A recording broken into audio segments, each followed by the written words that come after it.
95ാം പിറന്നാൾ ആഘോഷിക്കുന്ന മലയാളത്തിന്റെ പ്രിയ കഥാകാരൻ ടി പത്മനാഭന് സാംസ്കാരിക കേരളത്തിന്റെ ആദരം. ഗോവ ഗവർണർ PS ശ്രീധരൻപിള്ള കണ്ണൂരിലെ അദ്ദേഹത്തിന്റെ വസതിയിലെത്തി പിറന്നാൾ ആശംസകൾ നേർന്നു. കഥയും ജീവിതവും വേറിട്ടു കാണാത്ത മലയാളത്തിന്റെ പ്രിയ കഥാകാരൻ ടി പത്മനാഭൻ ഇന്ന് 95ന്റെ നിറവിൽ. ഈ പ്രായത്തിലും എഴുത്തിലും നിലപാടിലും മാറ്റമില്ലാതെ തുടരുകയാണ് അദ്ദേഹം. പിറന്നാൾ ദിനത്തിൽ സാംസ്കാരിക ലോകം അദ്ദേഹത്തിന് ആദരമർപ്പിക്കുകയാണ്.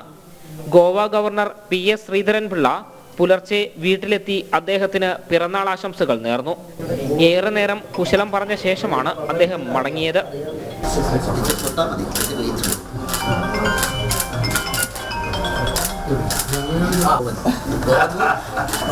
ഗോവന്റ് പറഞ്ഞാൽ എനിക്കറിയില്ല ഗോവന്റെ ആണോ വിയറ്റ്നാമിൽ വരുന്നതാണോ സംശയം. ഇപ്പോൾ 95ാമത്തെ വയസ്സിലും അത് എഴുതുന്നു. ബാക്കി ധാരാളം ആൾക്കാരുണ്ട്, ഇല്ലെന്നല്ല. എഴുതുന്നതിനുള്ള ശക്തി അതൊരു അത്യപൂർവമായ ഒരു സിദ്ധിയാണ്. അങ്ങനെയുള്ള ഒരാൾ ഒരു കുലപതിയായി, കഥാമേഖലയിൽ ഒരു കുലപതിയായിട്ട് എല്ലാവരും അംഗീകരിക്കപ്പെടുന്ന ഒരാൾ അത് നിലനിർത്തി കൊണ്ടുപോകാൻ ഈ അദ്ദേഹത്തിൻ്റെ ഈ ജീവിതത്തിൻ്റെ ഈ ഒരു അവസ്ഥയിലും അദ്ദേഹത്തിന് ഇത്ര ഏജിലെത്തിയിട്ട് സാധിക്കുന്നു. ഇതൊക്കെ പുതിയ തലമുറയ്ക്ക് സാധനാപാഠമാകേണ്ട ഒട്ടേറെ കാര്യങ്ങൾ അദ്ദേഹത്തിലുണ്ട്. പിറന്നാളിനോടനുബന്ധിച്ച് പ്രത്യേകിച്ച് ആഘോഷമൊന്നുമില്ല. പോത്താങ്കണ്ടം ആനന്ദഭവനത്തിൽ സ്വാമി കൃഷ്ണാനന്ദ ഭാരതിയോടൊപ്പമാണ് എപ്പോഴത്തെയും പോലെ ഈ പിറന്നാൾ ദിനത്തിലും സമയം ചിലവഴിക്കുക.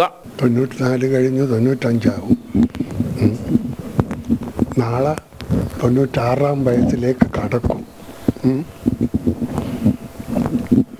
ഞാൻ ഈ പിറന്നാളൊന്നും ആഘോഷിച്ചിട്ടില്ല, അതെല്ലാവർക്കും അറിയുന്നത്.